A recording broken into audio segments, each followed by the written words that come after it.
Good evening, everyone. On behalf of the Bombay Spine Society, I'd like to give you a warm welcome for this month's installation of the Residents and the Fellows Spine Training Program.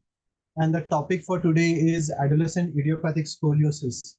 We have three speakers today, Dr. Kushal Gohil, Dr. Zahir Merchant, and Dr. Nikhil Arbatti. And then we are going to do a case discussion for an hour with Dr. Neeraj Sonone. And there are a lot of other BSS members and senior faculty also in the Zoom group. So we hope to have a good discussion. This program is brought to you live by our media partners, OrthoTV, where you can watch even the past episodes of this training program, which we have been conducting for this year every month. And the sponsors for this event are Intas Pharma, who are the makers of Gabapin NT, Gabapin, and Gabapin SR. Thank you to the sponsors. So I'm sorry we are starting a bit late. So without further ado, I'll call the first speaker to start sharing his screen. Dr. Kushal Gohil.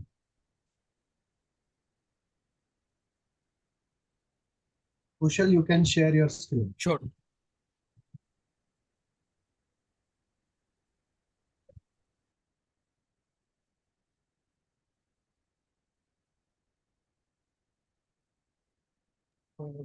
Is my screen visible? Yes, it's visible. Yeah. Go ahead. Good evening, everyone. My name is Dr. Kushal Gohil. I am assistant professor in orthopedics at JJ Hospital. So let me start with some basic terminologies. So scoliosis is defined as lateral curvature of spine more than 10 degrees by Cobb method on a standing radiograph. And this definition is given by the Scoliosis Research Society. So how exactly do we see scoliosis? So we see the patients from the back and we look at the curve of the spine and what are the curvatures, and we look at various other things which will be discussed in what are the deformities we usually encounter. So apart from the coronal deformity which we see on the x-rays, there is also a sagittal deformity on the lateral radiograph which is visible. So most commonly in the adolescent idiopathic scoliosis, hypokyphosis is commonly encountered. Rarely, often in other scoliosis, we see true kyphosis. So we have seen the coronal deformity and the sagittal plane deformity. So AIS being a 3D deformity, there is also a component of a rotational deformity. So the rotational deformity in scoliosis, the vertebra mostly rotates into the concavity and the vertebral body gets pushed on the convex side. So this produces a typical rib hump. So coming to the further terminologies, so what exactly is a structural curve? The structural curve is a fixed curve with intrinsic changes like rotation of the vertebrae, and on lateral bending of the spine is asymmetric, either part of it which bends or the degree of bending. So another one, what is non-structural curve? So these curves are mobile and correctable curves with no intrinsic changes in the spine or minimal intrinsic changes, and they are symmetric on lateral bending. What is a major curve? It is a large curve which has more structural changes, and a minor curve is a smaller curve which has partially structural or maybe non-structural. So what are double major curves? These are two balancing curves, with almost equal structural change and equal magnitude. So what is a compensatory curve? It is a curve above or below a major curve which tends to maintain the normal body alignment. And a decompensated curve is a curve which causes the deviation of the center of gravity or which causes a truncal shift. As you can see in this photograph, the child's trunk is completely shifted towards the right side because of the scoliosis.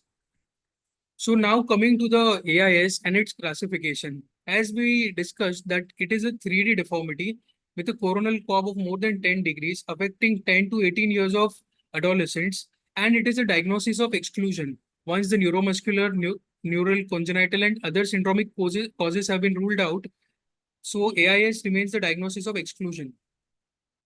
So around 85% of the cases of scoliosis are idiopathic. So coming to the classifications, which I'll be discussing in details. So the first classification was given, which was commonly adopted, was given in by King and Moe in 1983. he introduced this AIS classification in which the type 1 is a S-shaped deformity in which both the curves are structural and cross the central sacral vertical line, and the lumbar curve is larger than the thoracic curve. In type 2, which is also an S-shaped deformity, here also both the curves are structural, but the thoracic curve is larger or equal to the lumbar curve. In type 3, the major thoracic curve in which only the thoracic curve is structural and it crosses the CSVL. Type 4 is a long C-shaped thoracic curve in which the fifth lumbar vertebra is centered over the sacrum and the fourth one is tilted into the thoracic curve. And type 5 is a double thoracic curve. So just to summarize this classification, in short, type 1, the lumbar curve is a major curve and thoracic is a smaller one.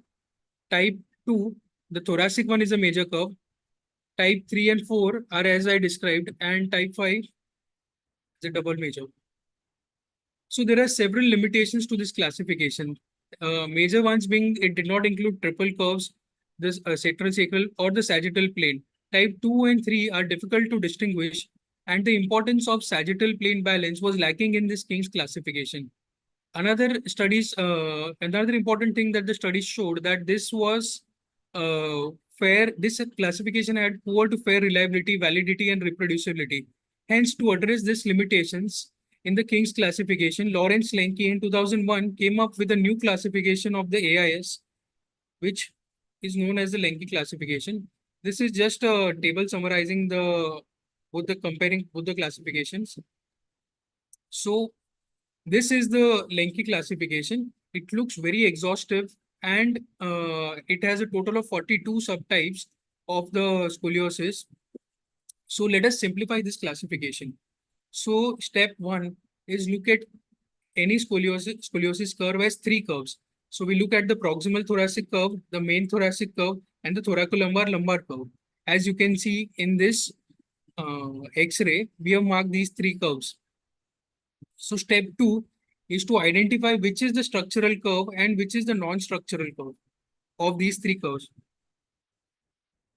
So again, coming to this chart, the structural criteria for the is defined as when the side bending curve is more than 25 degree, then the curve is said to be structural. And another criteria is that if the kyphosis is more than 20 degrees, then also the curve is said to be structural. So for any AIS patients, we get the standing radiographs in AP and lateral views, and we assess these curves, and the magnitude of the curve angle is calculated for each of the proximal thoracic, main thoracic, and the thoracolumbar lumbar curve. So as I shared, the 3 curves are then assessed in magnitude and on the bending views, and we assess which are the structural curves. So in type 1, it is the main thoracic curve, which is structural. In type 2, both the proximal thoracic and the main thoracic curves are structural, and the main thoracic curve is of the larger magnitude. This is called as the double thoracic curve. In type 3, it is a double major curve in which main thoracic and the thoracolumbar curves are structural, and the main thoracic curve is of the larger magnitude. Type 4, all 3 curves are structural, and it is called as a triple major type. So type 1 to 4, the main thoracic one is the predominant and the major curve or the structural curve. In types 5 and 6, the thoracolumbar lumbar curves are the major curves and the structural curves. So type 5, only thoracolumbar lumbar curve is the major curve and it is a structural one, and the rest 2 curves are not structural. And in type 6, it will be the main thoracic and the thoracolumbar lumbar curve, which are structural, and the major curve angle will be of the thoracolumbar lumbar curve. So the step 3, after looking at the structurality of the curve, is to look at the sagittal profile of the patient. So here comes the role of the lateral X-ray, which we take. So we look at the kyphosis or whether it is lordosing. So coming to this Lenke classification again, based on the thoracic sagittal profile from T1 to T12, the kyphosis, the normal kyphosis is 10 to 40 degrees. If it is less than 10 degrees, it is hypokyphosis, which is signified as minus. And if it is hyperkyphotic, more than 40 degrees, it is signified as plus. Now, step 4, we come to the lumbar modifiers. So it is based on the magnitude of the lumbar curve and the rotation of the lumbar curve and how far the apical vertebra or the apical disc is from the central sacral vertical line. So it has been divided into 3 subtypes, type A, B, and C. So let's see deeper into what exactly are these types. So when the apex of the thoracolumbar curve, apical vertebra, is located between, when the CSVL, that is the central sacral vertical line, is located between the pedicles of the lumbar apex, it is called as type A. If the CSVL touches the pedicle of the apical vertebra, then it is type B. And if the CSVL lies medial to the apical pedicle or the apical vertebral body, then it is type C. So consequently, Lenky type 5 and 6 always show a type C modifier of the lumbar curve. So coming back to this chart, the modifiers which we have discussed, type A, B, and C. If the CSVL is between the pedicles, it is type A. If it touches the apical body or the apical disc, it is type B. And if it is completely medial, then it will be type C. So the Lenky nomenclature involves 6 curve types from 1 to 6. Then we add a lumbar modifier, A, B, or C, and then we add a sagittal modifier. It will be either minus N, which stands for normal, or plus. So the exact classification will be, for example, here if it is shown, it will be Lenky 1B plus or 1C N, or however the curves may be. So just in a nutshell, this is how the modifiers will look. So the lumbar modifier A will be no or minimal curve. Lumbar modifier B will be a moderate curve, and C is a large curve. So Lenky classification makes us think about 3 curves. It makes us think about the sagittal balance, and it attempts to classify all the curves. So it needs a standing AP, PA, and a lateral radiograph and the bending X-rays of the spine. And management-wise, it attempts to save levels. So coming to examples, so let us start with this 13-year-old schoolgirl. So on the forward bending, we can see she has a right side rib bump present. She has a good sagittal balance. Now coming to her radiographs. So this is a typical radiograph of a AIS curve where we can see there are 3 curves. There is a proximal thoracic curve, main thoracic curve, and a lumbar curve. Now we calculate the Cobb angle of each of these curves, and here we see that the major Cobb angle is of the main thoracic curve, which is almost 60 degrees. And the second major is 45 degrees, that is the thoracolumbar lumbar curve. So to classify, according to the structurality, so we follow the steps. The first step was to classify it into 3 curves. Second, we look at the structurality. So to know whether these curves, main thoracic and the thoracolumbar lumbar curve, are structural or not, we do the bending views. So in the side bending views, we see that the main thoracic curve is reducing to 37 degrees, which is more than 25 degrees. Hence, this curve is structural. Now, we look at the lumbar curve, which on the side bending view from 45 degree comes to 14 degree. It almost aligns perfectly, and the magnitude is less than 25 degrees. Hence, we say that this curve is a non-structural curve according to definition. Also, the proximal thoracic curve, whose magnitude was already less, has corrected to 12 degrees. Traction view is often done for planning for the surgeries, although it is not included in the Lenky classification. But on the traction view also, we can see the lumbar curve is fairly flexible and it is reducing to 22 degrees. So coming again back to this. So now we have understood that the main thoracic one is the primary curve and the rest 2 curves are non-structural. So it fits into the Lenky type 1.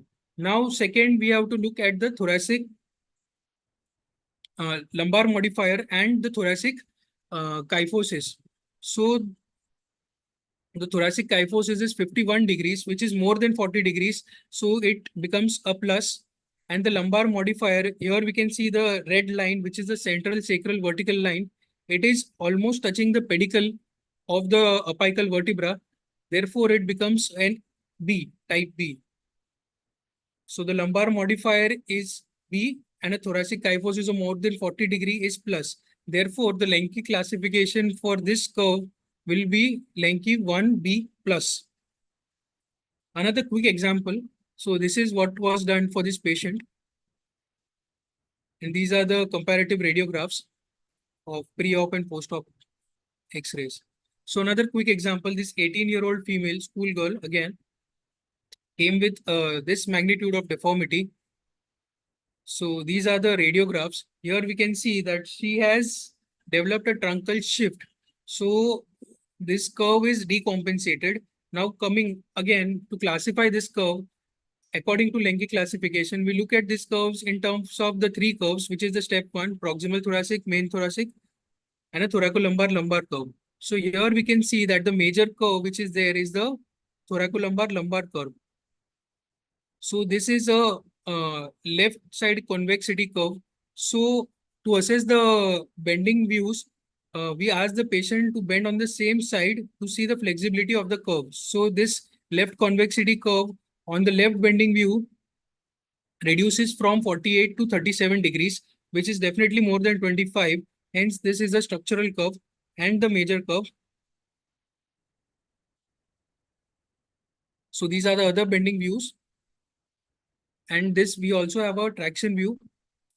And on the lateral radiographs, we can see that the kyphosis is almost 30 degrees. So this fits into the category of major lumbar or the thoracolumbar curve, which is type 5. And all type 5 curves are type C modifiers. So this one is a Lenke AIS classification type 5CN.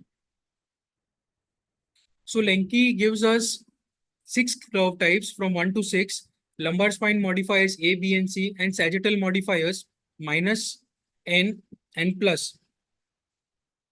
So if the main thoracic curve is the largest, the Lenke classification will be either 1, 2, 3, or 4. The thoracolumbar lumbar curve is the largest. It will be either Lenke 5 or 6 in the classification. So just small nuggets regarding exceptions in this classification. So if the structural curve is also present, if a kyphosis exceeds more than 20 degrees, measure on the main thoracic, proximal thoracic, or a thoracolumbar curve on the lateral radiographs, which I have already discussed. This is apart from the norm, and also the lumbar modifiers are intended as an additional information for surgical treatment. So some surgeons recommend extension of fusion in the thoracolumbar curve in case of a non-structural lumbar curve or compensatory curve with a C modifier to prevent adding on. So it has also been suggested that selective thoracic fusion may alone may be sufficient in case of Lenke 3 with a modifier A or B. So that's it regarding the classification. So thank you, everyone. Thank you, Kushal, for a comprehensive talk on the classification. We can take questions for 2 minutes. We started a bit late, but we have enough time. So if anybody from even the trainees who have joined in the class can ask questions, and faculty are always welcome to ask questions. So my first question to you is, you said that the Lenke classification saves levels, right? But in the examples that you showed, you did a non-selective fusion for a 1B. Yes, sir. So if you would go by the King's classification for that same curve, it would be selective thoracic fusion, means you would just do the thoracic, you won't do the lumbar. Yep. Right? But for a Lenke classification for a 1B, I don't see how it saves fusion levels. So for that particular case, the curve was almost, the lumbar curve was almost 45 degrees. We can see the slides, Yeah, because I think it's a good learning thing for everyone to see that choice of decision. And you're absolutely right, because the whole controversy was this, right? The B modifier curves. The whole confusions with King's classification were the B modifier curves, which were neither King 2 nor King 3. correct. Correct. So when there was this confusion, this poor variability or inter-observer reliability was exactly this kind of curve that created the confusion. Yes. So can you tell us what was the reason behind you going to L4 or L3? What did you do L4? Yeah, we went up to L4. L4. Yeah. So, yeah, you're correct. With this So the patient, classification is telling you not to do the not to number. do, yes, because the Yeah. magnitude of the curve was very large. Of the lumbar curve I'm talking about, it is a 45-degree curve So with a So that's significant, just a feeling, right? yes, That's a feeling. There is no evidence behind it. yeah. Correct. So, if we went through the class, if we go by the classification, a selective thoracic would have been sufficient for this patient. Correct. But So this what you are saying, that feeling that the lumbar curve is is large, large and that's why you should that's why you should fuse it, has no literature backing. correct. There is no evidence to say that this curve would decompensate if the LIV for this curve is L1, right? So Yes, if the LIV would have been L1, as per the King and Mohs classification, you can stop at L1, unless you have chosen to do the lower one because there is thoracolumbar kyphosis, right? So that would be, I am not sure whether you consider that what you're seeing on the lateral X-ray as yes, kyphotic thoracolumbar. In that case, you are fine to do it, down in the lumbar spine. But let's, for the sake of consideration that there is no thoracolumbar kyphosis in this case, this would have been a selective thoracic fusion. yes, And long-term studies show that it is. So I think the Lenki classification helps us have a conversation with each other, about the curve types, but the treatment decisions will still kind of vary. yes. Some people would do non-selective, some people would do Some would do selective for the selective. same kind of curve. Yeah. Anybody from the faculty wants to comment, or we'll go with the next speaker? No, I think Kshitij, Yeah. uh, Yes, Mir sir. it is the patient characteristics also that determine. That means a slightly younger patient with a more flexible curve, you can go more selective. But if you have an older patient with a slightly more structural thoracic and a stiff sort of a thoracic curve, which is sort of curving down into the lumbar spine, you end up going a little down into the lumbar spine. So So yeah. so the curve characteristics on, though you don't consider the bending films too much, but you really have to look at how stiff is your thoracolumbar junction and the tilting away when you look at the last touch vertebra. Here, here it seems to be more of a selective fusion, Yeah. which you So may even yeah. stop into So the upper. you're absolutely right. The thing that would also considered in the decision making would be the clinical characteristics of this curve. That means basically your scoliometer readings. Yeah. So when you do a forward flexion on this patient and do a scoliometer reading of the thoracic rotation versus the lumbar rotation, if you find the lumbar rotation to be as much or larger than your thoracic rotations, then even though the bending shows flexibility, even though this is a B modifier curve, even though this would be classified as 1B, this would become a non-selective fusion. So you have to take scoliometer readings for these kind of patients, because that's your third dimension, right? Lenki classification is a 2D classification. There is no good way of assessing the third dimension on X-rays. So that's a very valid point Yes. Mir sir is making. Yes, sir. So, sir, just to add few points, what Neil sir mentioned was the characteristic based upon the rigidity. There are some other what Kshitij already mentioned is rotation. Also, displacement of the apical vertebra from the center. That is one more component which has to be taken into consideration. And obviously, the corpse angle, I which we think, all follow. Neeraj, that decision will come because there are other talks that part will be covered. But Okay, noted. we just want to highlight in this talk that the Lenki classification cannot be taken at its face value. Like Meer sir said, that you have to take into consideration the maturity of the patient. You have to take into consideration what the Yeah. appearance of the patient is, Right. rotation, scoliometer reading, Right. as Dr. Rotary Neeraj mum. said, decompensations and all those sort of things are also considered, right? So with that, we will go to the next speaker, Dr. Zahir. So Kushal, you can stop sharing Yeah, your screen so I'll that stop sharing my screen. Zahir can start his, Yes, his good talk. evening, everyone. Zahir, we can't see your slides. Yes, I'm just sharing 2 minutes.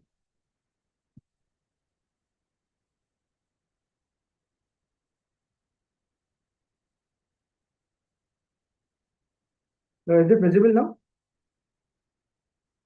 Yes, yes, visible.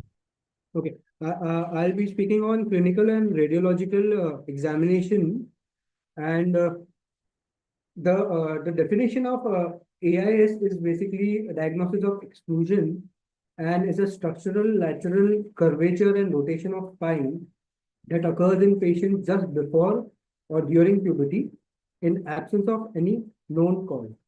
That is, we need to exclude congenital, neuromuscular, pathological, infection. All these need to be ruled out. The criteria to define scoliosis is in the coronal plane, the spinal curvature of 10 degrees or more as measured by Cobb's method. The curvatures which are less than 10 degrees are referred as spinal asymmetry. What is idiopathic scoliosis? It is classified as per age of onset and is divided into 3 groups. Infantile, which is 0 to 3 years, juvenile, which is 4 to 10 years, and adolescent, more than 10 years. To say about etiology, they may play a role in which genetic, due to higher incidence of scoliosis in families compared to general population, CNS factors, collagen, muscle, and platelet defects, growth and hormonal factors may play a role. 2 to 3% is the prevalence of AIS. The decreasing prevalence is with increasing curve magnitude. There is a higher female preponderance, and females are 10 times more prone for curve progression, which are mostly on the right side. These curves are more right side from left. In the history, the goals of history taking is to identify the organic or the non-idiopathic curves, estimate curve progression, impact of deformity on function, cosmetic, on psychology, gauge the patients and their parents' expectations and demographics. For gauging the patients and parents' expectations, there is a textbook on spinal surgery by Bidwell, which explains the expectations of the parents versus the expectations of the patient, and which is should be accounted. In history, you should always note down the informant and also always talk to the child, as he will be able to describe it. The history of marital consanguineous marriage, demographics, name, age, sex, address, socioeconomic status, the antenatal history, delivery, abgas for milestone, immunization, the age of onset of MENA for determining the peak height velocity, family history of scoliosis, the height of other first degree family members should be asked. Now, curve progression. The risk of curve progression is directly affected by skeletal maturity of patients and the magnitude of the curve. As per the research time, if the curve in 0 and 1, if the curve is between less than 20 degrees, then there is a 22% chance that will increase. If the curve is between 20 to 29 degrees, then there is a 68% chance of progression. Similarly, if it in research 2, 3, and 4, If the curve is less than 20, then there is a 1.6% chance of progression. And if it is between 20 and 29, there is a 23% chance of progression. Most progression occurs during growth spurts, but curves can continue to progress at a slower rate in skeletally mature individuals. The curve progression is higher in girls. Also, rapid progression happens as growth spurt happens in menors. If the reserve sign is 0, in double curves, the curve progression is greater. In thoracic curves and in more severe curves. In the chief complaint, the patient would be saying about the deformity, pain, functional limitation, and neurological involvement, if any. In deformity, should always ask about the start and progression. Who noticed it first? Was it the child, friend, or the parent? When was it noticed? To determine which category of idiopathic scoliosis it falls into, the speed of progression, and if any treatment so far as casting or bracing has been done. Also to ask the site of deformity, if it is to know if, is it lumbar or the thoracic level or the upper thoracic level. Now the other chief complaint would be back pain, which is comparable to the general population. Frequent daily back pain higher in scoliosis group. Lumbar and thoracolumbar curves have higher incidence of back pain. Functional limitations would mainly involve the pulmonary function, in which the child will be easily fatigued, will have a shortness of breath. In these, the thoracic curves with bigger curve magnitude cause more compromised vital capacity. The most severe pulmonary effects of idiopathic scoliosis occurs in curves which develop before the age of 5 years, which are early onset. They also have lower self-image, unhappy due to cosmetic embarrassment. Also should ask about interspinal anomalies like which will show if there are any skin lesions, frequent falls, or tightness in the legs, unsteadiness in gait, or weakness in the upper and the lower limbs, paresthesia, or gallbladder incontinence. So for diagnosis, these 4 categories are important. First, we should be screening with proper history taking, physical examination, and radiological features. In diagnosis, the screening test would be the Adams forward bending test, in which the patient is asked to bend forward at waist level, and the examiner views from behind for thoracic asymmetry, from the front for lumbar asymmetry, and from the side to assess the thoracic kyphosis. Usually, AIS curves are hypokyphotic. Rib prominence is measured by scoliometer. In the physical examination is divided into 3 subheadings, the general, regional, and the neurology. In the general examination, the first is the evaluation of maturity, which is done by measuring the height. For serial height, which indicates the peak height velocity. It is important to record the height to compare the pre and the post-op height, the truncal height growth, secondary sexual features by mature, which is determined by maturity by tenure staging, the pubic hair, and the male external genitalia. They should be also be seeing the dysmorphic features for about the head, mouth, palate, the arm span, the joint laxity, which occurs in alloganglio. The skin lesions, the coffee alloy spots, commonly seen in neurofibromatosis, and also the systemic and gait, which is base. The regional examination, for the regional examination, strip the child to socially acceptable limit, but must have a 3D view.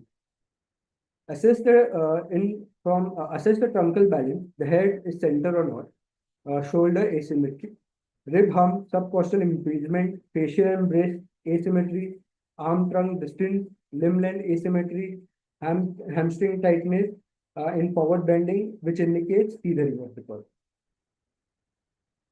The tuft of a dimple of spine and stigma of underlying interspinal abnormality should be checked for. Palpation of spinal process and sagittal assessment is important if there is hyperlordosis. To assess the flexibility of the curve, the forward bending test, the prone traction test, and the suspension test is assessed for assessing the correctability. Neurological examination involves examining the power, the deep tendon reflexes, the plantars and abdominal reflexes, and flows, if any. Radiological features. For routine screening, a 14 by 36 cassette covering from cervical spine to iliac crest is sufficient, involving the standing X-rays of whole spine or ideally T1 to S1 or a scanogram. The posterior anterior view usually which protects the breast from excessive radiation is used. And lateral X-rays to assess the thoracic kyphosis and is not required in regular follow-up. Bending films are only done if there is planning for surgery or bracing. This is the usual stance for scoliosis in which the X-rays are taken, in which the patient should stand with their knees locked, the feet be shoulder width apart, looking straight ahead with elbows bent and knuckles in the supraclavicular fossa bilaterally. This will place the patient's arm at approximately 45 degrees of angle with a vertical axis of the body. If the limb length discrepancy is more than 2 centimeters, then a block should be provided. Okay. And these would be the acceptable X-rays, which shows the whole length of spine. And these would be the unacceptable X-rays, which don't show the C7 or the T1 or the lower level. Also, if there is any flip in the X-rays, then obviously those are unacceptable. Bending films are usually supine bending films.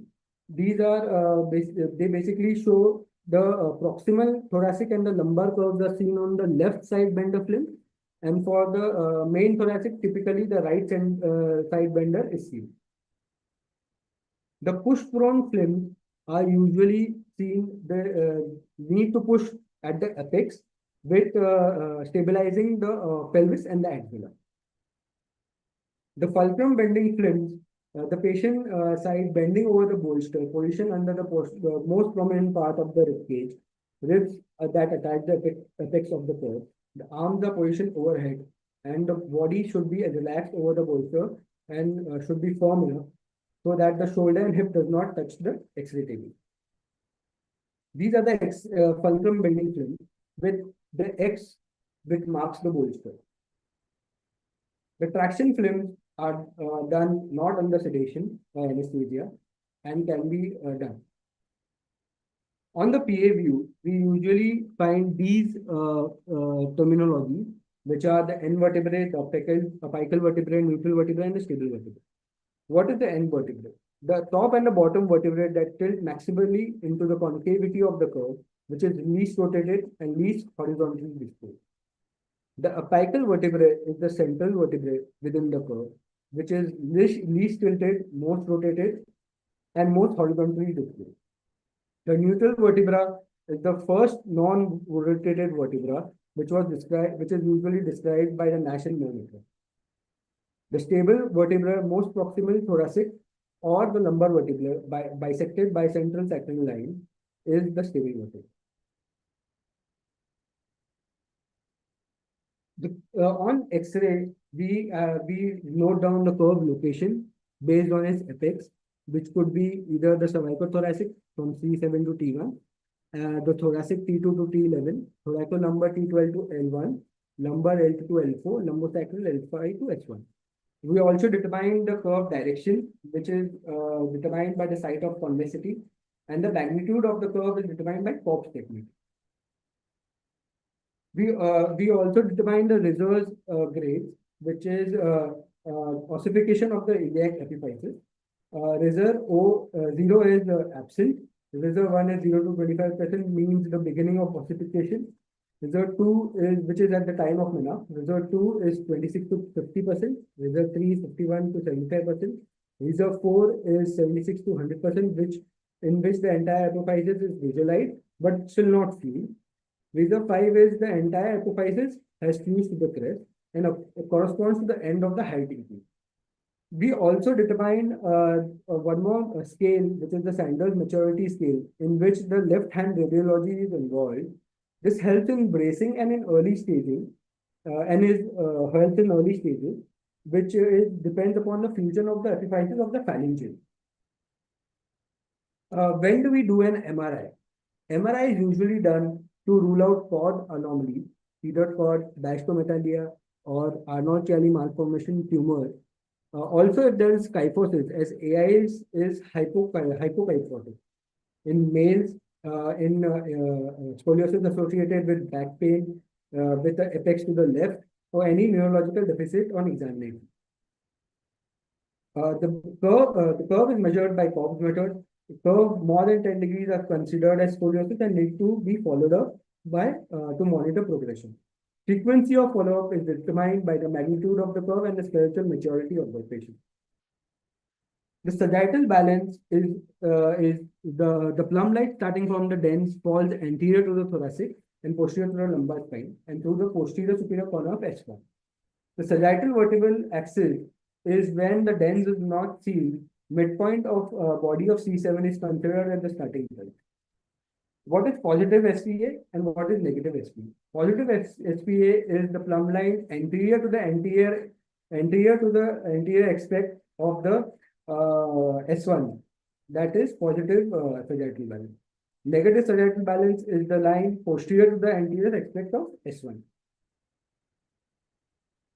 Based on this, usually a treatment is planned out, and mainly based on the skeletal maturity of the patient, the magnitude of the curve, and the progression of the curve over time. Basically, the treatment is divided into either observation, bracing, or surgery. Observation is required for, as per the SIRS guidelines, is done if the curves are less than 20 degrees. Bracing is done if the curves are between 20 to 40 degrees. And surgery is advised if the curve is more than 50 degrees.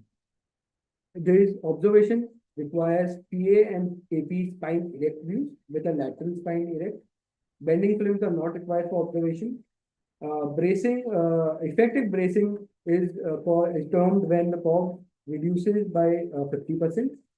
And for surgery, the PA and the AP spine erect, the lateral spine erect, bending PA and AP supine films, traction films if the curves are more than 80 degrees are done.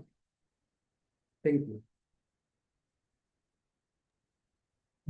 Thank you, Zahir, for this excellent talk on assessment, clinical and radiological of AIS. So we can take a couple of questions for Zahir before we move on to the next speaker. Is there any question for Zahir? So, Zahir, my question to you is that how do you use these sexual maturity markers like the menarche, axillary hair, the voice breaking, facial hair, even the radiographic marker in the whole story of growth? Like, where do you put them in the growth and how do you interpret them? So basically, it determines if the growth is still left, firstly, and secondly, if the curve, if it's larger to begin with, then there are higher chances of it progressing if these signs are still not developed enough. The secondary sexual characters are not developed enough. Right. So, what I mean to say is that it's important to understand where these markers lie in the growth maturity curve. So, when you are expecting the child to hit puberty, there are certain features that will appear in the child if you are doing a serial follow-up. So, just before puberty, for girls, there would be the start of breast development. And you don't have that in boys, but for boys, there would be enlargement of the genitals. And one of the first signs, if you're doing a serial follow-up, would be a change in height measurements. So when you are doing serial follow-up, you need to take height measurements. So if the height change is more than 0.5 centimeter, that has happened over 6 months, you can kind of roughly say that this patient is entering maturity, or entering puberty.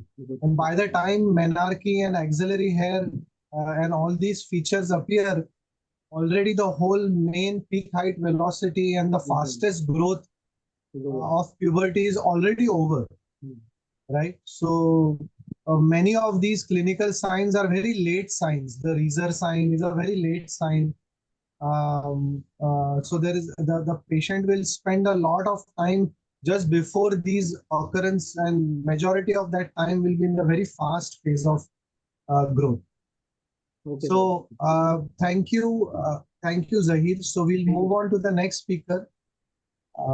Nikhil, Dr. Nikhil can share his screen.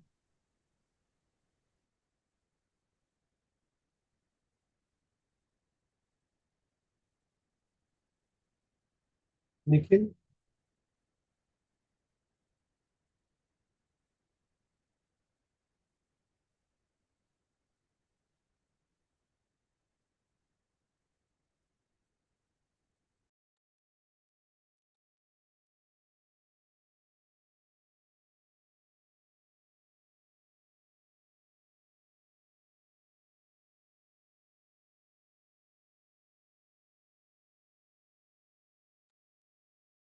Can I comment one thing regarding the skeletal maturity?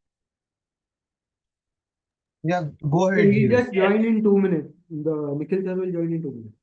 Okay, Yeah. okay. So we'll So take many more times- questions. Yeah, many times these girls especially are having some syndrome and they don't have the menstruation at the right time. So we are left with the skeletal maturity only. So for me, the simplest and the practical assessment tool is checking the triradiate, because riser is many times not seen properly. So to assess riser sign 1, 2, or 3, sometimes Hi. the exercise be perfect. Kshitij. Yes. So the triradiate cartilage is a most consistent and better indicator. Whether it's open, then there is a skeletal maturity. If it's closed, or there is a scar, epiphyseal scar is seen, then it's just crossed the skeletal maturity and it's completely fused and it's mature child. So that's how I roughly assess on PPA. Hello, hi, you can join. Yeah, sure. Yeah, plus.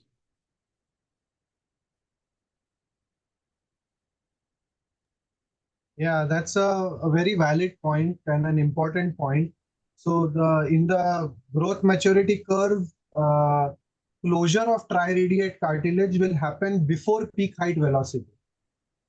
But when the triradiate cartilage is open, then that open can happen even in the slow phase of growth as well as into the fast phase of growth. So and that period can be over 6 months or more.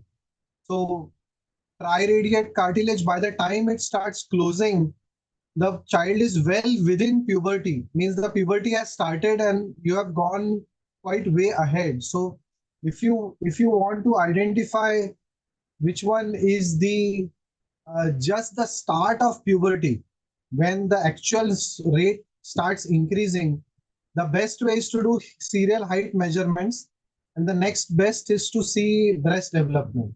So if you see any hint of breast development in a girl, that is called Tanner 2 stage, and that Tanner 2 would happen just at the place where it starts taking off. Right. So Nikhil is still joining.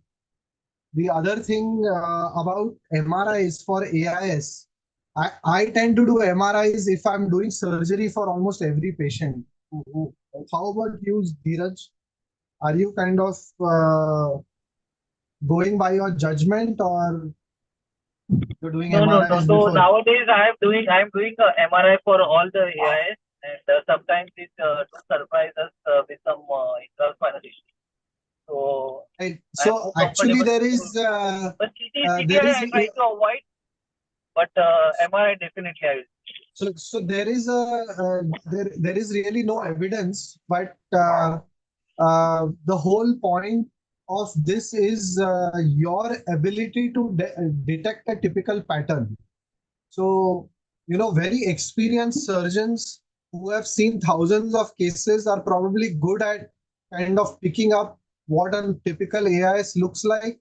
But, in the beginning, you might make some errors. And if you fail to recognize an atypical curve, or for that matter, misjudge juvenile onset curve and misjudge them as adolescent idiopathic curves, then you can make a mistake. So, but having said that, the literature points that, these AIS curves, you don't have to do MRIs, and all those patients whom MRIs do detect some anomalies, they are probably not consequential. You would have gone ahead and done the same surgery anyway.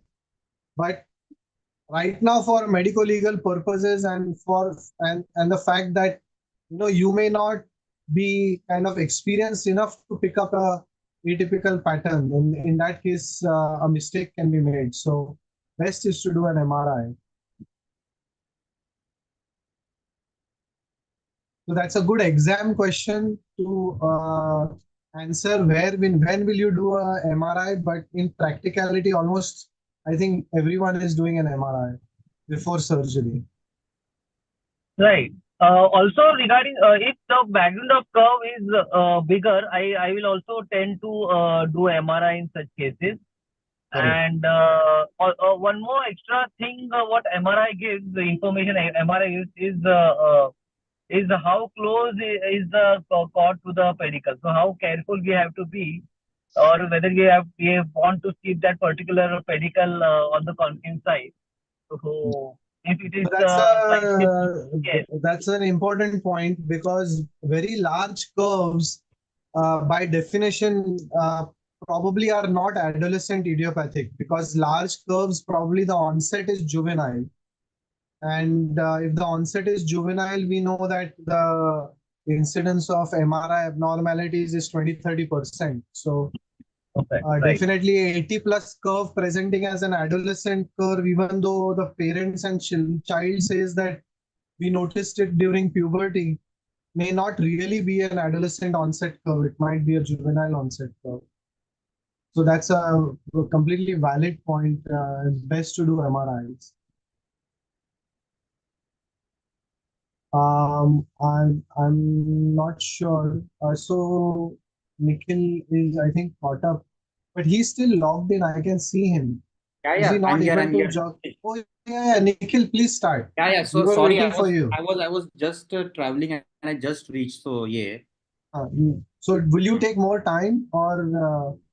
So I mean, I have a very small presentation. Just I So mean, I if you was are told. ready, we will start. Otherwise, we can do a case. So if you can do a case, I'll just get this thing ready. Then we can have it in between. Okay. Because mine is of decision making. So in between, I was seeing the presentation. I think Zahir has had most of the topics covered, which I was going to tell about the decision making. All right. Yeah. Let me start.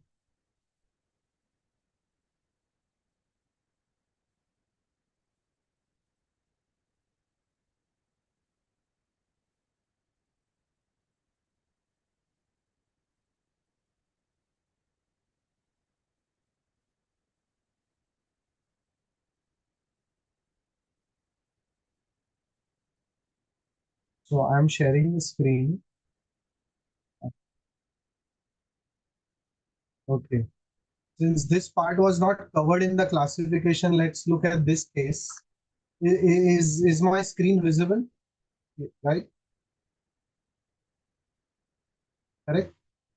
Can you Yes, see sir. my screen? Yes, sir, it is visible. So basically, this is a 17-year-old girl, 6 months, probably not 6 months post-menarche, more than 6 months, probably 2 years.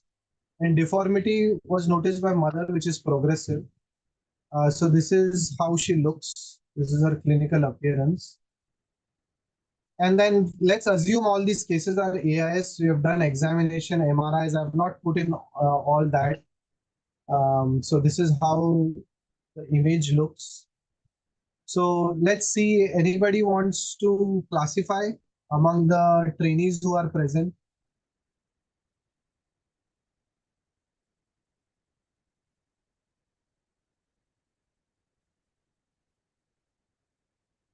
You can make a mistake here, it's fine. I'm going to pick on people I know. Muthu, you want to unmute and kind of try to classify? No?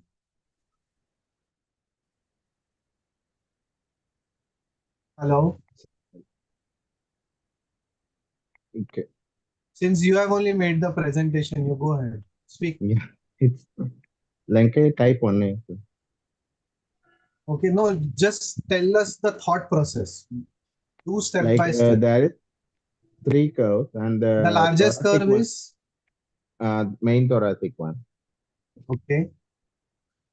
There are two And smaller curves. Proximal thoracic is 14. Main thoracic is 66. yeah, we need a lateral bending X-rays to find out whether it is structural or not. That lower one. Okay. Number. So the lower one bends to 10 degrees. So It is it's not 34 structural. degrees. It bends to 10 degrees. So that's non-structural. Upper one is 14 degrees. To start with, only it is small. Yeah. Right. And the main thoracic curve from 66 goes to 35 degrees. So it is Right. structural. What about the lateral X-rays? The kyphosis is neutral, like there is no between proximal the thoracic superficial. kyphosis. There is no thoracolumbar kyphosis. Yes. Correct? Yes. So now, which 1, 2, 3, 4, or 5, or 6? It's one main thoracic. Main thoracic. What about lumbar modifier? Lumbar modifier, it's like the apex of the lumbar curve in the midline between the pedicles. A modified is A. Right. So the lumbar curve is a fractional curve. You can see it's only Fractional quarter curve. curve. So it's only quarter curve. The vertebra that is most horizontal right here, this is the apex, and it's right in the midline of this. So this is a A modifier curve. This is a lanky 1A. You can say N. But Kushal, you have anything special to add about this? It was not in your presentation about the classification. So regarding the lumbar modifier in this case, because the previous cases and the classification which typically shows that the apical vertebrae will usually be somewhere in between 2, 3 or somewhere. So this is a fractional curve, and so this was not discussed in the Lenki classification. I don't think it has been addressed there, this part. Yeah, so the Lenki classification misses a entire one type of curve pattern which was there in the King King's classification. classification. Yes, So type that was 4. the type 4 Type curve, 4, yes. right? So the type 4 curve is not covered only in the King's classification. It doesn't mention a special category for it. So that's why it needs a fourth modifier, right? So there are already lumbar modifier and thoracic modifier. So you need a third modifier. And that third modifier here would be what? So, the tilting of the vertebra into the curve or away from the curve, which is plus or minus, we say. Yeah. So basically, you are looking at the tilt of the L4 vertebra. L4 vertebra, yes. So whenever you are seeing lanky 1A curve, lanky 1A curves can be typical curves or atypical curves. Typical curves will have a lumbar apex somewhere in the middle, like how you said, right? But this is not a typical lanky 1A curve. So this is a L4 vertebra is tilted to the convexity of the curve, means tilted to the right side. So whenever L4 vertebra is tilted to the right side, it is a AR modifier, and that additional modifier came after the Lenki classification by Peter Newton. But it is essentially the same. It is the King's classification type 4. So those people who are using the King's classification will classify these correctly. Those who are using the Lenki classification will call this curve also as Lenki 1A, and the typical Lenki 1A curve, the main thoracic, will also be Lenki 1A. So it requires an additional description, which is the Lenki 1AR curve, right? Right. So Kushal, Yes, If suppose this curve, the major curve, suppose it bends less than 25. So 66 bends to less than 25. Yes. so it will So be, it won't be, I don't think it will be AIS. It will be very flexible. Maybe some syndromic association, I would think about it. Maybe Marfan's or something. Because okay. such high degree of flexibility usually means from 65 going to less than 20. It is, Suppose it's 40, from 45 is going less than 25. Then what? then what, still it would be considered as a major curve because that is the largest magnitude of the curve. So, That's the Right. right answer. Yeah. Right. Yes, that's the right answer. Right. So irrespective of the flexibility of the main Yes. thoracic curve, the largest curve is always the structural curve. No. Right. So that distinction is not made. So these 25-degree rule for Lenki is a very arbitrary rule. Hmm. They kind of did that because they wanted you and me to speak the same language. There is absolutely no reasoning behind cutoff at 25 degrees. That cutoff can be 30 degrees, that cutoff can be 20 degrees. There is no evidence that 20 is better than 25 or 25 is better than 30, right? That particular cutoff was just like, imaginary for us to kind of have the same. So when I say something is Lenki 1A, you would also say that one as Lenki 1A just because we have used the same 25-degree thing. But decision making on the basis of that flexibility is problematic when you take the Lenki classification as a gospel. That okay, whatever the classification tells, I'm going to follow it exactly, but it is never like that, right? Even Lenki doesn't follow his own classification exactly, right? So then, okay, selecting fusion levels. We have not taken that talk. So Nikhil, are you ready with the fusion level? Yeah, so I was told selective of the fusion. Yeah. If So you my have fusion levels, otherwise we'll discuss the case. Whatever Yeah, we'll it is, discuss. if you are ready, we will take, because then we will do cases Yeah. So later. I have a talk, but I haven't discussed in detail. So about the fusion level. So my talk is 1 second. I'll just share it. Can I share it? Okay, share it. Now you finish it off, no? Because we will Yeah. and then I'll end with finish the it off. cases. Yeah. 1 second.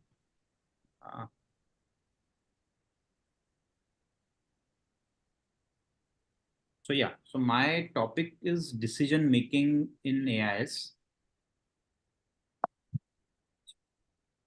Yeah. So basically, as we know, the factors that we need to consider for making Your decisions. slides are not visible. Your slides are not visible. Why? Okay, 1 second. Unshare करून परत कर. 1 second. Unshare करून परत.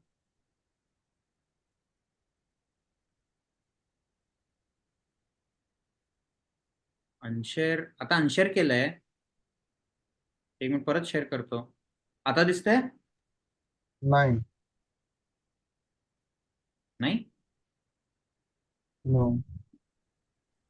Why?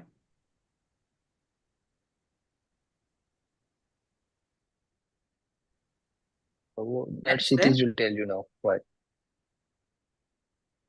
Why is it not So visible? I am not sure. So you log out and log in again. We'll continue with the case. अच्छा ठीक है. Yeah. Okay. Okay. So can you see the same case? Neeraj, you can see the case, right? Hello. yes, sir, we can. Okay. So, Dheeraj, do you want to take everybody through selecting fusion levels and how do you select them? Dheeraj. Okay, so I will start. So the first thing you are looking at it as the AP X-ray. So on AP X-ray, you are identifying the end vertebra. So these are the two end vertebrae, right? The neutral vertebra is the vertebra that is the least rotated. Spinous process is in midline. So you can say that you are seeing the pedicles here, they are not visible here. These here start being visible. And here you can see they are almost both sides, but L4 is kind of exactly bang neutral. The stable vertebra is also the one that is most closely bisected. So if you start coming down from the main thoracic curve here, you can see the mouse, right? And so the L4 again is most closely bisected, or maybe L5 is the one that is most closely bisected. So that is the stable vertebra. Then another vertebra that you want to look at is the last touched vertebra. So last touched vertebra means the first vertebra that is touched by the central sacral vertical line. So this is the central sacral vertical line. So if you start coming down from the top, the first vertebra that is touched by this. So this vertebra is being touched here by this line. So that's the last touched vertebra. There's another definition of something called as a last substantially touched vertebra. Means the last vertebra whose pedicle touches the central sacral vertical line. So when you first start, you start which one is going to be your lowest instrumented vertebra. Your lowest instrumented vertebra is going to be the last touched vertebra. If it is the last substantially touched vertebra, it is even better. But this one is the last touched vertebra. So we will take L3 tentatively as your lowest instrumented vertebra, right? Now L3 also is neutral -1. So this is the, so you have seen that So in how many coronal of you plane. agree with L3 as a LIV?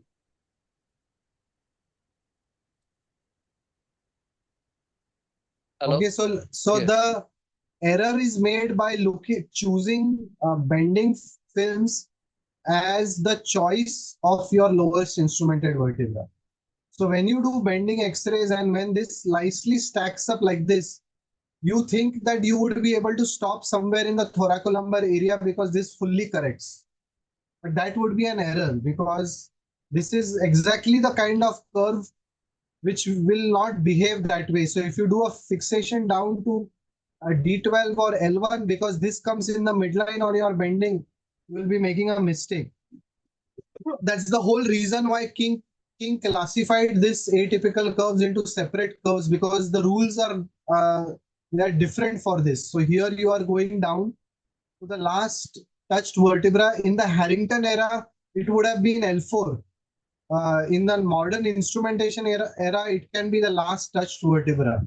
You have to take a look at that vertebra in the lateral plane, lateral X-ray also, and you have to take that vertebra into picture in the axial plane also.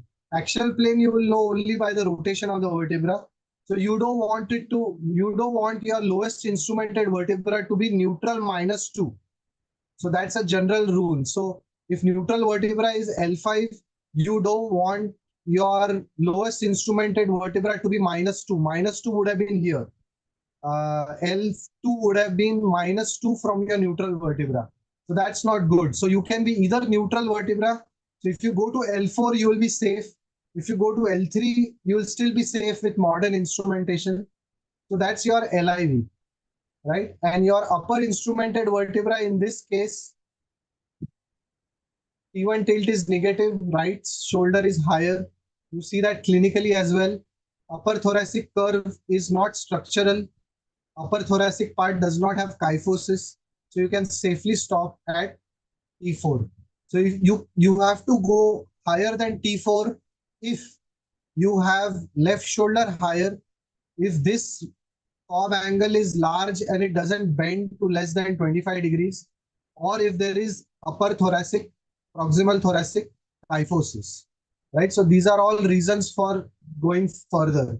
So with that, for this particular case, you would do T4 to L3. So you see, we have made the entire decision at least for the LIV, just on the basis of the standing X-rays rather than, your bending X-rays. Neeraj, do you do it differently? Now, everybody has a different way of doing it, as long as you end up with the same levels. Right. No, but as per the literature, what Kshitij had done, or I would have also done the same thing. I always love to take that chance and save the mobility. But as per the literature, we should go up to L4, especially in Lenke 1AR. So it's a safer level to have a LIV. Right. So you can go to L4. It wouldn't be, but now the controversy between L3 and L4 is substantial because you can make a big difference by stopping at L3 versus L4. So whenever you have a choice between L3 and L4, you have to think really hard uh, because that one extra disc makes a difference in outcome, at least the functional outcomes and Yes. disability outcomes when you are choosing L3 versus L4. So here, this is the surgery. Lowest instrumented vertebra is L3. This is Dr. Dalvi's case, not my case. He uses King's classification. I think, I don't think he uses Lenke classification. And this is the kind of surgery, so a good balance. Upper instrumented vertebra is T4. Shoulders are level. And I think this is an immediate post-op X-ray. That's why it looks like this, because you can see the drain. But if you take a few months X-ray, this patient is balanced. So the stepwise selection of fusion levels would be like this for Lenke 1A. Now let's look at Lenke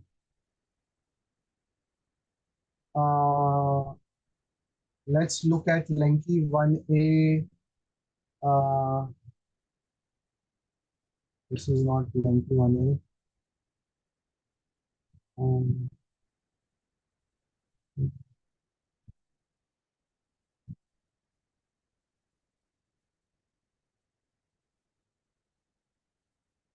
Okay. So this is 14-year-old girl, 1 year post-menarche, milestones normal, no siblings. ASD closure was done, patellar dislocations bilaterally, but no hyperlaxity syndrome. There is like C1 arch anomaly, torticollis. So this is not exactly fully, idiopathic. Idiopathic looking, we couldn't find anything on the MRI. She's otherwise a normal child. Everything else is normal. So let's, for discussion purpose, keep this as completely idiopathic. 14 plus 2-year-old female. This is the kind of curve. So anybody wants to classify this? This is similar to what Kushal showed. So anybody wants to try? I cannot see this joining. So I'll just go through. Largest curve is the main thoracic curve, 61 degrees. There are two smaller curves. Proximal thoracic is 25. Thoracolumbar lumbar curve is 31 degrees, right? So you will see the bendings of these two. Let's see the bendings. 25-degree bends to 22 degrees. The lower one bends to 6 degrees. The main thoracic bends down to 26 degrees. So this again is a Lenke one pattern curve. The lumbar modifier pedicle is touching the apex. Apex is this one. This is a B modifier curve. Look at the L4 vertebra. L4 vertebra is tilted to the left side. It's not tilted to the right side. So this is not a Lenke 1AR. This is Lenke 1AL. So this is, sorry, this is not a modifier at all. So this is Lenke B. B modifier curves cannot be R curves. So that is a straight thing, because the moment you have the apex of the lumbar curve touching the central sacral vertical line, that means you have a left side tilt of L4. So that is given. So you cannot have Lenke 1BR kind of a pattern. So your level selection for this again would be, try to look at your end vertebra, look at your neutral vertebra. Here I think the neutral vertebra is L1. L1 also is the last touched vertebra. It is also the last substantially touched vertebra. If you draw, if you take the vertebra that is first touched by the central sacral vertical line, it's L1. If you take the first vertebra whose pedicle is touched by the central sacral vertical line, that is L1. So L1 is also the neutral vertebra. So it also satisfies the criteria in the axial plane that you want to be either neutral or you want to be neutral -1, but not neutral -2. You don't want to go to L2 because you will be going into the lumbar curve. Either you will have to fuse the lumbar curve and go down to L4, or you will have to stop at L1. So that are your choices. Moment you make that choice on the AP view, look at where the L1 is on the lateral view. So you draw a sagittal vertical axis, and that vertebra should be the stable vertebra. So if you draw a line here, L1 vertebra is right here. So your axis is touching that vertebra. So it's a good vertebra to stop. Sometimes, there is a mismatch between AP and lateral, where on the lateral, the L1 vertebra looks much behind than the compared to the sagittal vertical axis. In those cases, you have to be a little bit careful because for DJK, that's a little bit more nuanced sort of a selection. But this much just for us to learn the basics. The first vertebra that is touched by the central sacral vertical line, if it is a substantially touched, all the more better. If it's a neutral vertebra, even better. So your lowest instrumented vertebra here will be L1. The upper instrumented vertebra, right side shoulder is higher. Upper one is non-structural. Now here, proximal thoracic, I'm not really sure what is going on. What do you think, Neeraj? What would you say about the upper thoracic?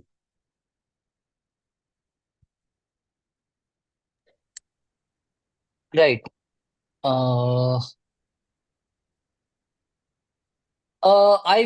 In this case, I will like to skip the proximal curve for two reasons. First of all, the proximal curve convexity is not giving medial shoulder Right. hump. Okay, that is one thing.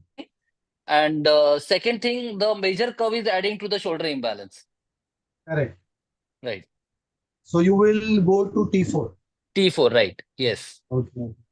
So we did that, right? So this is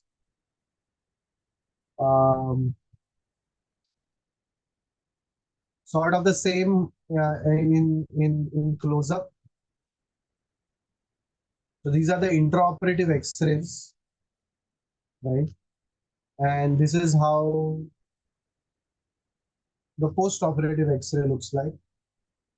So she's well balanced, neutral. She's Yes. happy. Looks good. She has no problems and all, but follow-up, she has developed sort of a PJK. Yes, yes. Right. And I think I kind of misjudged that proximal thoracic kyphosis, I think, because it was not so clearly visible.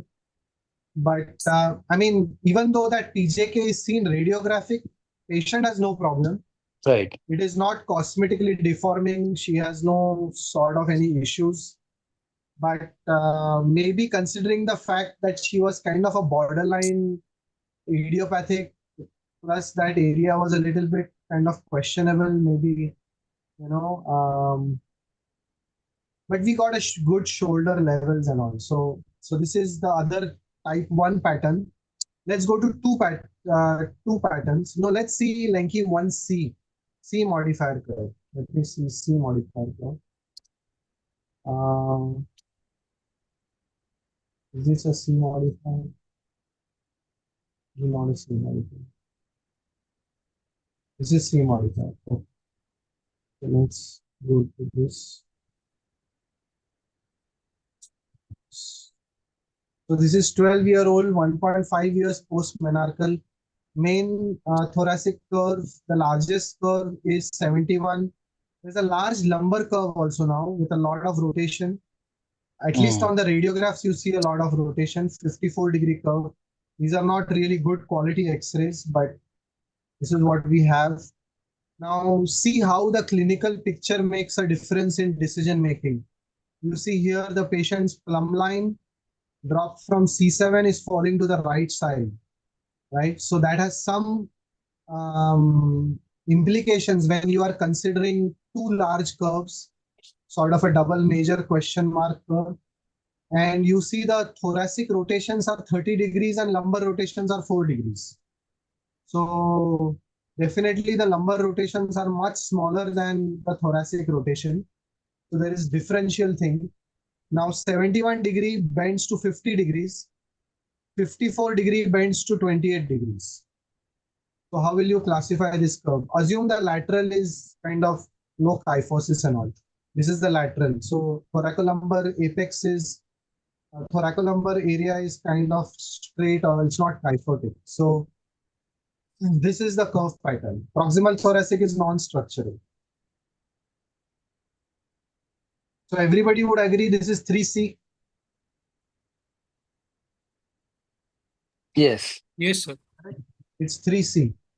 Now 3C, like Neeraj mentioned, that there are so many factors to consider when you are trying to do a selective thoracic fusion. At least whenever you have a double curve pattern or an S-shaped curve pattern, that thought should come in your mind that is selective thoracic fusion possible, right?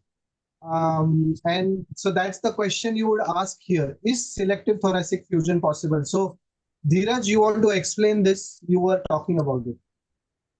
Right. So there are few factors which helps us to decide upon whether to go for a selective fusion or no. Why we always look for a selective fusion? Because these most of these surgeries are cosmetic surgeries, and we should always attempt to preserve the function and mobility. So that's our top priority apart from the cosmetic correction. So if we can achieve both, that will be great. So in these cases, what are the factors? So first of all is the corpse angle. The corpse angle of the thoracic should be bigger than the lumbar. So it should be a 60-40 ratio preferably, or more difference better. Second is the rotation of the apical vertebra. The thoracic vertebra's rotation, curves rotation should be bigger than the lumbar one. Then distance of this apical vertebra from the central axis. So that should be the thoracic vertebra should be more translated as compared to the lumbar vertebra. So this is one of the other criteria. The flexibility is also one of the criteria which helps us to decide. And what So else? I have taken Yes. that. That's the next slide. So here there is a difference in the translation of the apex. Right. So Yes. So it's 3.5 divided by 1.8. right. So So it's a big 3.5 difference. divided by 1.8. That comes to 1.9. Cutoff is 1.2, which is 20% larger. So if your thoracic apex is translated 20% more than your lumbar apex, it's a sort of favorable for selective thoracic fusion. Correct? We Right. already know thoracic rotations are larger than lumbar rotation on the basis of the scoliometer reading. That X-ray assessment of rotations is a little tough to do. I Right. find the scoliometer reading, you can measure degrees. Here you can't kind of judge that rotation thing so much. And then obviously 70 degrees is the main thoracic and 54. So if you take 71 degrees divided by 54, that comes to 1.3, which means that the thoracic curve is 20%, or thoracic curve is 31% larger than your lumbar curve. It has to be 20% larger for you to kind of consider the bigger the difference, the better, as Neeraj said. The other is this flexibility. So Neeraj, you were saying about the flexibility. So this is how you are calculating percentage corrections of the lumbar curve. Lumbar curve, because there is no rib attached to it, this curve still has better flexibility than the thoracic curve correction. If 48% of the lumbar curve corrects, whereas only 29% of the thoracic curve corrects. Again, a good factor to consider selective thoracic fusion. So this patient has all the features of considering a selective thoracic fusion. The age is 1.5 years post menarche. That means not a lot of growth is remaining. Pre-menarchal kids are higher risk for decompensation. So this is a post-menarchal child. plus the decompensation is happening to the right side. So again, favorable. Thoracic rotations are larger. The thoracic apex is more translated. The thoracic curve correction is lesser. Lumbar curve is more flexible than thoracic. So everything fits into King type 2. So this is a King type 2. But by the Lenki classification, it would be a 3C. Right? So here we did a selective thoracic fusion. So the way to choose fusion level would be to choose the stable vertebra. So you take only the thoracic curve because you are trying to do only thoracic fusion. So the vertebra that is most closely bisected by the central sacral vertical line is the L1. So the lowest instrumented vertebra is L1. Make sure that L1 on the lateral X-ray is fine. L1 is also the neutral vertebra. You can see the pedicles on both sides. The moment you go to L2, the rotations change to the other side. Upper vertebra can be a T4 because right shoulder is higher. Upper curve is not structural. So we stopped at, I think, 1, 2, maybe we stopped at 3. And, this is, so the Nice. whole idea between selective thoracic fusion is to not to overcorrect the main thoracic curve. Otherwise, your lower one is going to decompensate. So this Right. is the lateral X-ray, and this is how Nice. she looks. Superb. So this is how she looks. All that thing is gone. You will see a slight amount of flank crease, but this is what you will explain to the patient prior, that you may have a little bit waist asymmetry, but at the benefit of more flexible lumbar spine for the future. Right. Right. So this is a case Superb. for. So Amazing. this you have broken the Lenki rule. You have broken the 3C criteria and still did a selective fusion for a patient with a large lumbar curve. So we will kind of stop the cases here. We'll let Nikhil try again. So Nikhil, do you want to try again? I'm not sure whether Nikhil. क्षितिज हाय हाँ, you are अरे not I able to try get in. नहीं नहीं मेरा iPad से ना माहित नहीं काय ते it's not loading because it's a Okay. Power point presentation it's not on the key note so it's not All loading right, only all it's right. Not coming up ठीक है, no हाँ problem. So we will share, we will continue with the cases. So we have done Lenki 1A, 1AR, 3C, 1B. Let's see, non-selective. Let's see non-selective. This is Dr. Chirayu Pamicha's case. This is a non-selective case. Okay. So 13-year-old post-menarchal or around that menarche time, notice deformity since 7 months, no neurology. This is the AIS curve. This is how the X-ray looks. 65-degree thoracic, So number your screen 55 is not degree. visible. Screen not visible? No. Oh.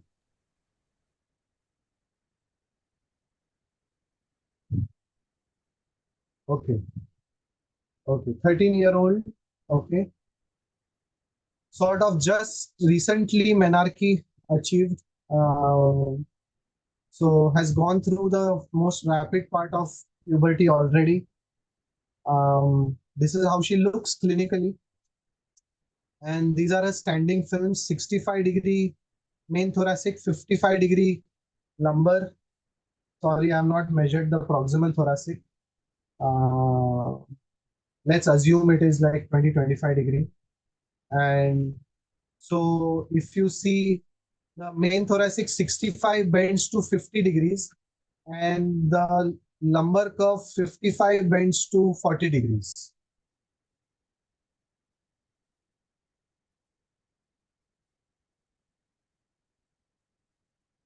Let's assume for this case, proximal thoracic is non-structural.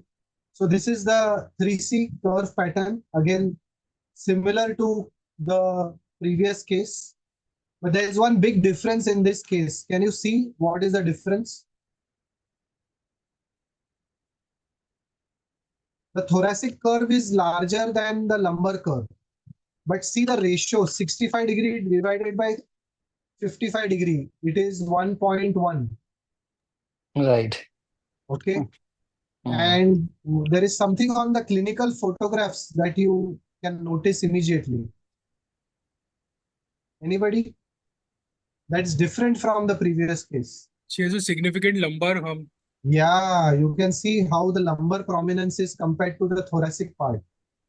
So all these features suggest that even though the lumbar curve is a smaller curve than the main thoracic, the lumbar curve is the more rotated curve than the thoracic. So this is not something that you can do a selective fusion for, right? Although the Lenki classification is also telling you to do non-selective 3C. But remember that Lenki himself does not do all 3Cs as non-selective. You know, they have about 15-20% of rule breakage in their own classification for 3C patterns. So here you see the correctability, thoracic curve correctability is 23, lumbar is 25. So again, there is not much difference in the flexibility of these two curves. So you are basically doing a non-selective, right? So non-selective, the fusion levels, always the lower instrumented vertebra, your choice is between L3 and L4. Yeah, so your lower instrumented vertebra will be L3 or L4. Here L3 is too far away from the central sacral vertical line. The L4 is touched by the central sacral vertical line. L4 is also the end vertebra of the lumbar curve. So whichever is the end vertebra, if the end vertebra is touched by the central sacral vertebral line, that has to be your lowest instrumented vertebra. The L3 is neither the end vertebra and neither the touched vertebra. So your L3 cannot be the lowest instrumented vertebra in this case, irrespective of what the bending says. If your bending says the L3 is getting touched and de-rotates and all, ignore the bending. You have to look at this X-ray. L3 is very far off from the central sacral vertical line. It is not even the end vertebra. So you will be making a mistake and taking a big chance by stopping at L3. Here this will be an L4 end vertebra. Right? Upper instrumented vertebra remains the same. Upper instrumented vertebra will be depending on your thoracic level. I think here the shoulders are level. So Dr. Chirayu did, I think still did T4 only. You have to see the clinical picture actually. So not the X-ray. So clinical picture, you can see right side is higher than the left. So Neeraj, what do you give more importance to, the clinical appearance of the shoulder or the X-ray appearance of the clavicle or the shoulder? Right. So we are talking about lateral shoulder. Correct. Right. So clinical appearance is obviously more important for me. Better. Yeah. Right. I think, yeah, even I do that, but shoulder levels and imbalances are such a controversial topic. Everybody does it differently. Right. And nobody seems to be getting it right. So there are a lot of so one more thing for shoulder balancing. So many times nowadays, when I stop L3 or above, I never check also for shoulder balance after the correction, because we have kept 3 or more level disc down. So with good corrections above, it will get compensated in some time. Okay. Yeah. Or you always make attempt, Kshitij? Sorry? No, I would still consider the clinical appearance. So the lower instrumented... on table assessment post correction. No. It is pre-op decision, not on table. So on table, very difficult to know how much shoulder. the shoulder is balanced on table? Do you go and take extra effort for that? It's a judgment call. I don't know any good way of assessing intra-op, whether you have done the right shoulder balancing. But this is more of kind of something that you would notice post-op, where if you, the same concept you can apply when you do selective thoracic fusion for double curves, where you don't want to correct the main thoracic curve more than the lumbar curve's ability to correct. So the same way for double thoracic curves, you don't want to correct the main thoracic curve beyond the ability of the proximal thoracic curve to correct. So if you overcorrect the main thoracic curve, then even though if you have a proximal thoracic curve that is relatively flexible by Lenke's rule, that may not be enough, because nowadays what you have is very powerful instrumentation. So, and the curves AIS are very flexible. So if you are doing like a typical AIS 45-50 degree curve with your modern instrumentation, and nowadays people put screws at every level. So you will get that curve down to almost like 5 degrees or 0 degrees. Now let's say with this 40-degree curve, 45-degree curve, you have a proximal thoracic curve of like say 25 degrees that bends to say 15 degrees. But your main thoracic curve you have corrected to 0 degrees. That proximal thoracic curve should have some inherent capacity to become 0. If it has inherent capacity to only become 10 degree, then you have a shoulder imbalance. So your choice of going up in the thoracic spine may also depend on how forcefully you correct your main thoracic curve also. So there is a relative correction between your main thoracic and proximal thoracic curve that you will have to achieve. That, you know, the percentage correction of your main thoracic versus proximal thoracic has to be balanced. Otherwise, you do very forceful correction of main thoracic beyond the proximal thoracic curve's ability to compensate and level, then you will have a shoulder imbalance.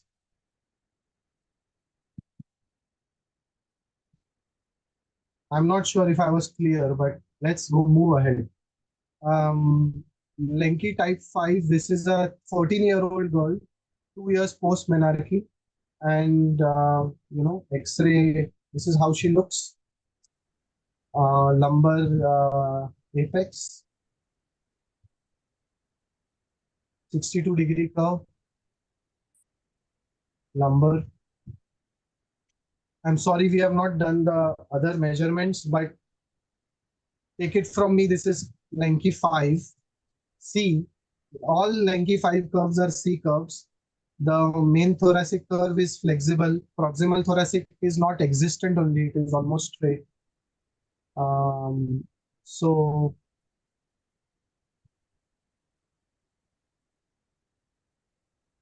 bendings, the lumbar curve apex is L1, 62 degree changes to 31 degrees, and on the right bending, you can see the L4 kind of coming back in the midline, sort of horizontalizing. So maybe grade 1 rotation in the L4. Proximal, the main thoracic curve though is non-structural. So choice of fusion levels and surgery. This is Dr. Dalvi's case. So if I give you that clue, then you would know what kind of surgery this would be. But Yes, I got the clue. You got the clue? Yes, Okay. yes. So here, this is one of the case where you can do anterior. So Neeraj, what is your take on it? You will do anterior or posterior? And if you're doing posterior, what would be your fusion level? Yeah, it should So be, yes. Anyway, we have to, I think L4 stopping for posterior is very safe thing to do in this case. Because So L4 is the end your vertebra here, no? L4 is the end vertebra. Right, right. Show me the X-rays. So that's, let's say that's the central sacral vertical line. Right. L4 is kind of touching. But yeah, but L4 even if is Dalvi sir does it at L3, still I won't be surprised if he stops at L3 and preserves the level. No. Are you talking about anterior surgery or posterior surgery? No, what I will do is posterior surgery. But if And then Dalvi sir fusion level stops, for posterior surgery, it's how are L4 you for me. making a decision for fusion level? Yeah, so for me, so I think it's just touching vertebra, or on supine EP, it will be substantially touching, what I hope.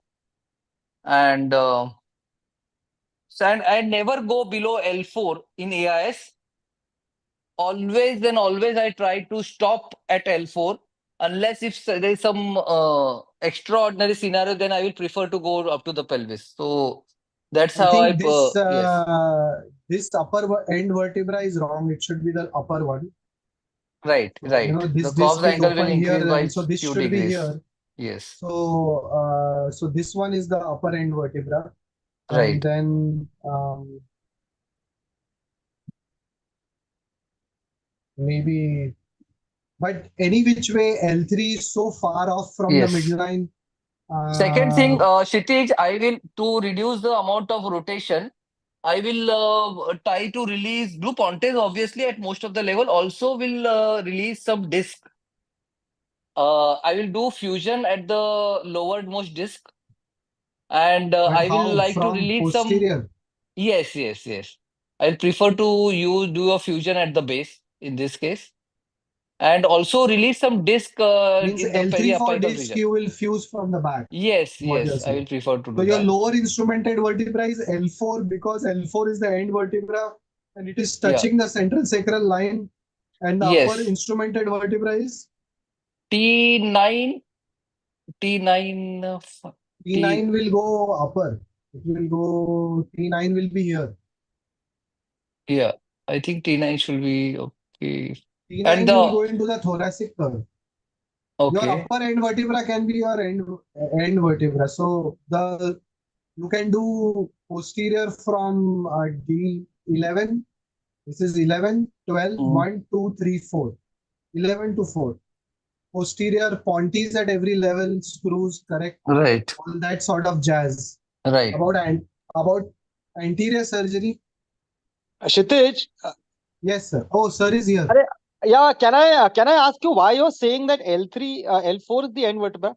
The L3-4 disc is parallel, so L3 is the end vertebra. Yeah, so if So the it's L3, most L4, tilted vertebra. There is, yeah, no, but Yes, L3, that is closer. no, it no, is so not just sir is it right. is, So when you have a situation where L3, L4 disc is parallel, you are taking the lower vertebra as the end vertebra. That is just what the kind of the literature follows. If you have a parallel disc, and also Lenke's all series where Lenke does all posterior surgeries. So he says that when you have an L3, L4 disc that is parallel, it is better when you do a posterior surgery to stop at L4. So that is one point. So if both are parallel, if the disc is parallel, you will measure the same curve if you take this end plate also. so obviously the end plate, the point is that the Cobb angle, the end vertebra is the one which is the most near to the apex, no? Correct. Otherwise, anything can be the end vertebra. So there Correct. can only be one end vertebra. There can't be two end vertebrae. Yeah. So So in when you my have a in my choice book, between L3 and L4, and if the L3, L4 disc is parallel, then you are choosing L3, L4 as your exactly. lowest instrumented vertebra. No, that is lowest instrumented. But when you describe the curve, the end Right. vertebra is L3.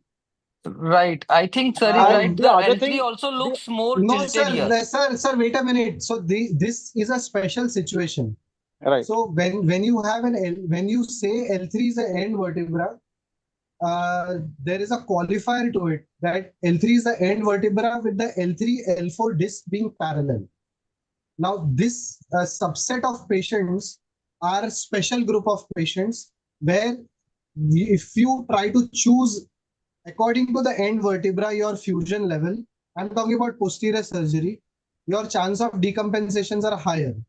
So when you are saying L3 is the end vertebra, you have to qualify it with the statement that L3 is the end vertebra with the L3, L4 disc being parallel. Right. But So you don't, when you do, my thing is, see, if you are, the end vertebra is the end vertebra. I think there is no discussion. It's a description of a curve. And L3 is the end vertebra. There is no discussion to that. The problem comes as to when you're fusing and you're using posterior, you don't only use end vertebra, right? You use other rules as well. Right, And for Right. that rule, L3 falls short because L3 is too far from the midline. Too Right. far from the midline. Right. And Correct. rotated So as well. L3 the is too rules for far the from the anterior, midline. the rules for the anterior are different. And for Right. that, so I don't know this case because Kshitij just picked it up from my, probably from, from me, but I don't know. Like, I don't know Yeah. what is the So next I think X-ray. I I've don't know No, what seen the this so next case, X-ray or is. I've seen But no, my few so point case is of so that, yours. so let so Neeraj finish his posterior planning and then I'll talk about anterior planning. Right. okay. Dheeraj, Yeah. you have finished Yes, I posterior. have done. I am done. So for me, So L4 is the safe first topic. Yes. L3 is too far off, and too far off means 3.5 centimeters. So the way to do it is to draw the centroid of C3 of the L3. So you take a line that connects the corners of the L3. The part that is a cross section of it is called the centroid, and then you measure the distance from this to this. If it is like that, this is now just assessment based on literature. If ballpark, if it is more than 3.5 centimeters, it is too far off. Whatever the bending says, even though it tries to come in the midline and all. So that is one thing that is not in favor. The other thing not in favor of L3 is that it is rotated more than grade 2. And the other thing not in favor of L3 is the L3 L4 disc that is being parallel. And what else is not in favor of L3 from posterior? Bending. The bending sort of, it doesn't derotate. So when you look at the left bending, that L3 is still not derotating. You will see around grade 2 or grade 3 rotation still present in L3. So this is L3 will not be a kind of a safe choice for a posterior. So sorry, I showed that X-ray. Sir, go ahead with the anterior. How will you decide? So I think the Level. most important thing is I decide I need two X-rays and I would need to see them together, which I don't know whether you can do that. I need to see the opposite. Yeah. So I need to see what happens to these in the opposite bending film, in the same bending, same side bending film, like the image which is on the right, the image which is on the left. Correction. No. The image on the Correcting left films. shows you correction. I am not Ah, bothered about that. I am not bothered about how much correction is.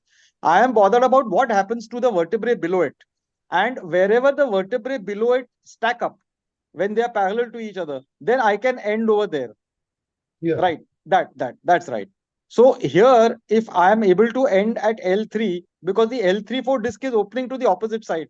So I don't see any problem. If the L3-4 disc is this thing, then over the L3-4 disc, I can build up the whole construct on top. And whatever nice. correction you see on the side bending film, you are going to get more, because in anterior you get more correction. So there is Perfect, no sir. problem. You can. So The rotation is other not thing a is problem the for you other thing. for No, anterior 1 second. surgery, sir. The other thing is that the other thing is uh, that even if at the end, so like I told you, disclaimer, I don't know what X-ray Kshitij is going to show next, but I don't think it's a failure because I haven't revised any. So The I think worst it's which you will have stopped happen, at L3. the worst which will happen is that I have ended at L3 and the L3-4 disc is wedged. If the L3-4 disc is wedged, there is long-term follow-up to show that nothing happens. Not mine. Mine, yes. Not just mine, but internationally there is a, yeah. Nothing happens actually. I Yes. think it's very rare for anterior surgeries to have a decompensation. They balance very well from anterior. So this is so the advantage of anterior is that you require less effort to correct the curve, and it derotates very well because you are removing the disc.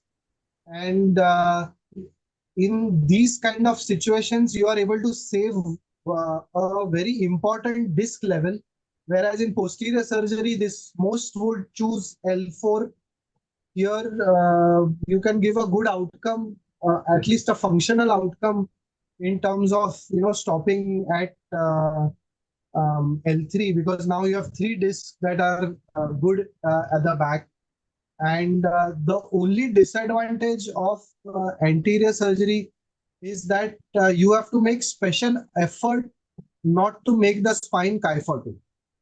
So because you are removing the disc come close and the spine becomes kyphotic. And as we all know, you don't want the lumbar spine to lose the lordosis. So you have to make, like you can see the graph there that has, some part of it is structural graph from the rib to prevent the disc from, closing or touching each other.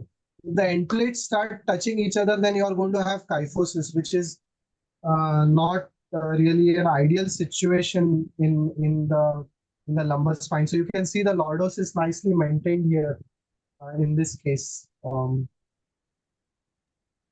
Kshitij, Um, how the planning had changed, what sir has I done is think exceptionally good. So just let me know, can we do the same kind of correction with the posterior surgery and stop at L3? I think it will be very hard to do.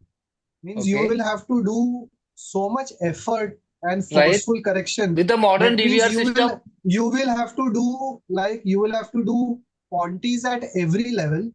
You will have to use uniplanar screws. You will have to use cobalt chrome.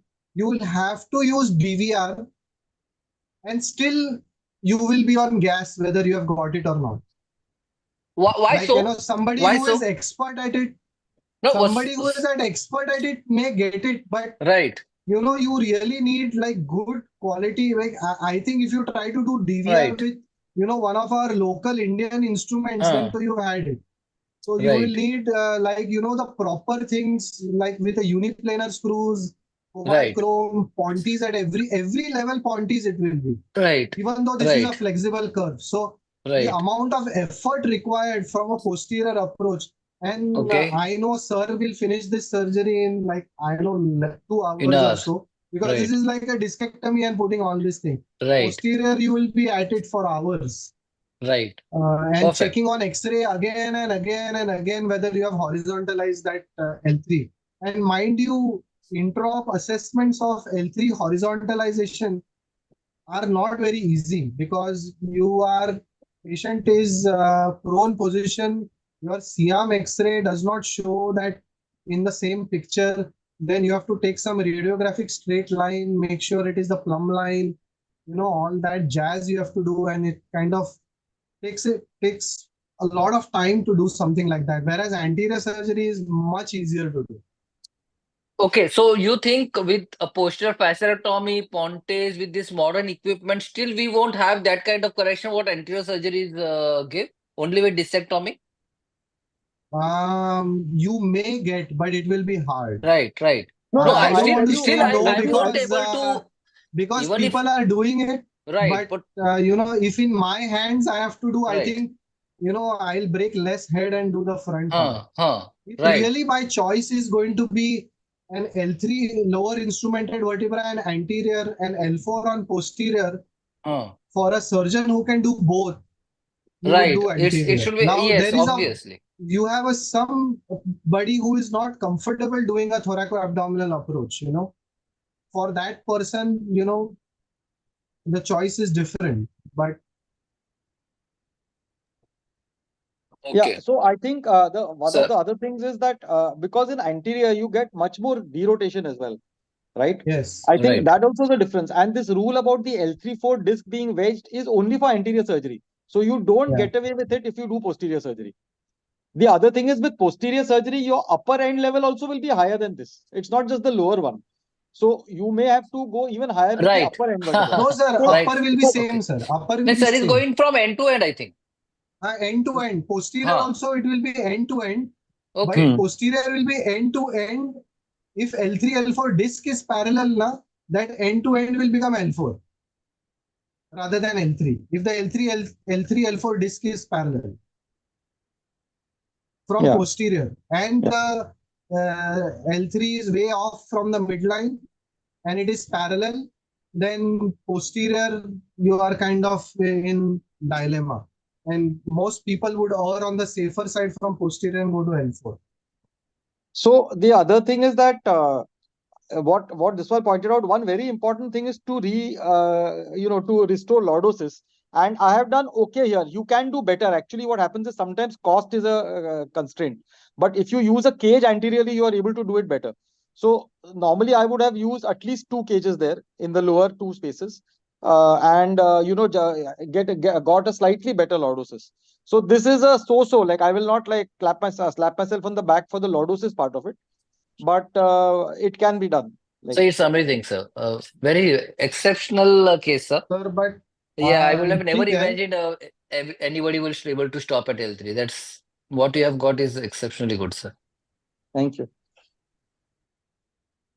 So I think we'll end here because we've run out of time. I'm sorry we couldn't play Dr. Nikhil's talk, but I hope we'll meet again for the next month's teaching session. So until then, goodbye. Anybody has any last words? Neeraj, you want to say anything? Nay, all well. Thank you very much for this. Okay. Thank you. Thank you all. Amazing. Thank you. Thank you.